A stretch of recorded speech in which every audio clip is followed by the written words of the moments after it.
Welcome to this guide for the Nations Cup captains. Here you will find all the information you need to lead your team to victory, or at least on the app. First, before the tournament begins, you need to assign the submitted lists to the players who will be using them during the event. You can do this from the tab of the same name. This must be completed before the tournament starts. Once the pairing process has been completed, as captain or vice-captain, you must enter the final pairings into the app.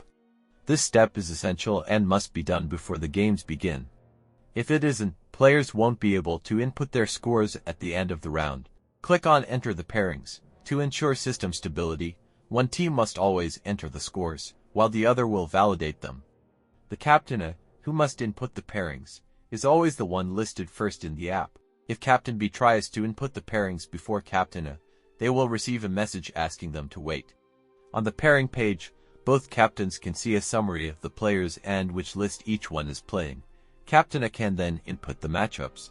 The order of the games doesn't matter, just make sure the correct matchups are created. Once this is done, confirm. As the captain of Team B, once Captain A has entered the pairings, you can click on Retrieve the Pairings. You will find the matchups already filled in by your opponent. All that's left to do is double-check everything, make sure the pairings are correct, then confirm. If a mistake was made by the other captain, no worries, just correct the error and validate.